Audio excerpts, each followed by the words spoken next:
उतार चढ़ाव तो हमारे जीवन में आते रहते हैं, क्योंकि जो व्यक्ति आज सफल है एक समय में वह भी परेशान रहा होगा, उसने भी संघर्ष किया होगा। आपने देखा होगा कि कोई व्यक्ति आज बहुत खुशहाल जीवन जी रहा है, क्या पता बाद में वह बहुत बुरी अवस्था में आ जाए, उसके पास कुछ खाने और पीने के लिए पैसे तक ना हो। इसी पर आधारित आज हम आपके लिए एक ऐसी कहानी लेकर आए हैं जिसे सुनने के बाद आप अपनी कमजोरी को ताकत बना लेंगे। बहुत समय पहले की बात है कि एक बार बहुत कड़ाके की ठंड पड़ रही थी और उसी गांव में एक व्यक्ति रहता था जो कि बहुत धनवान होता है। उसके पास किसी चीज की कमी नहीं थी, वह जब चाहे कुछ भी कर सकता था।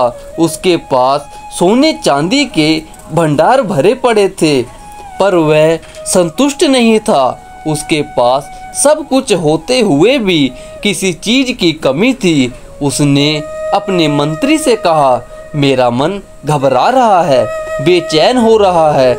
ऐसा क्यों? नगर में जाओ, वहाँ के सभी विद्वान पंडित और साधुओं को बुला कर लाओ ताकि मेरे मन में उत्पन्न हो रहे असंतोष को खत्म किया जा सके। तभी मंत्री पूरे नगर में यह ढिंढोरा पिटवा देते हैं कि जो भी साधु पंडित या विद्वान व्यक्ति राजा की समस्या को हल कर देगा, राजा उसे मनचाहा पुरस्कार देंगे। राजा का प्रश्न राजा खुद कहता है कि मैं जानना चाहता हूँ कि लोगों के जीवन में उतार चढ़ाव क्यों आते हैं। क्यों कोई आज खुश है, कल दुखी है, आज धनवान है, क्या पता कब निर्धन हो जाए। मेरे साथ भी ऐसा ही हुआ है।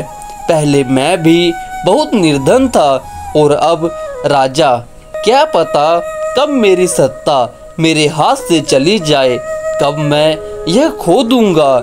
यह सब भय मुझे सता रहा है जो मुझे अंदर ही अंदर खाए जा रहा है। तभी साधु ने अपने विचार रखे और राजा संतुष्ट नहीं हुए। सभी साधुओं ने अपने अपने विचार रखे पर राजा संतुष्ट नहीं हुए। तब राजा कहते हैं, सभी लोग यहाँ से चले जाओ।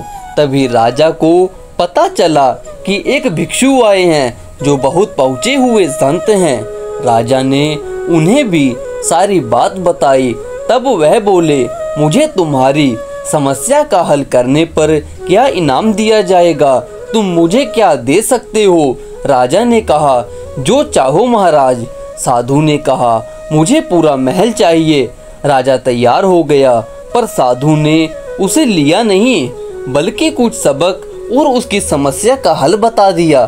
साधु ने कहा, उतार चढ़ाव तो आते रहते हैं, इस पर हमें उदास नहीं होना चाहिए, रोना नहीं चाहिए, बल्कि खुद की शक्ति पर विश्वास और मेहनत से अपने काम को करना चाहिए।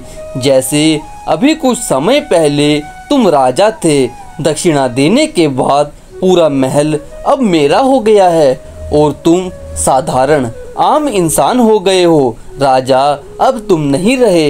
यही समय का खेल है, यह कब किसको क्या बना दे, कब किसे राजा बना दे, कब किसे भिखारी बना दे, कुछ कहा नहीं जा सकता।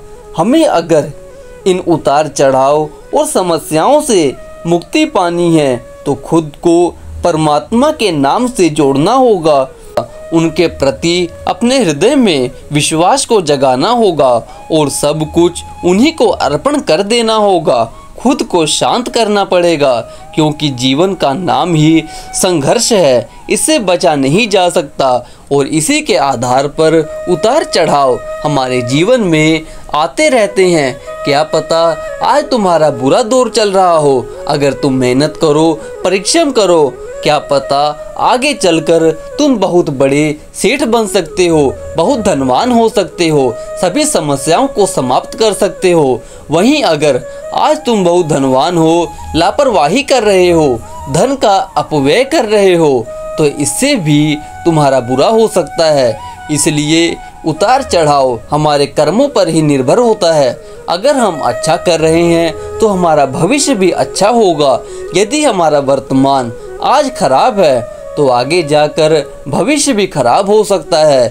इसलिए उतार चढ़ाव से ज़्यादा अपने कर्मों पर ध्यान दो। तुम्हारे कर्म ही तुम्हारे लक्ष्य को निर्धारित करते हैं।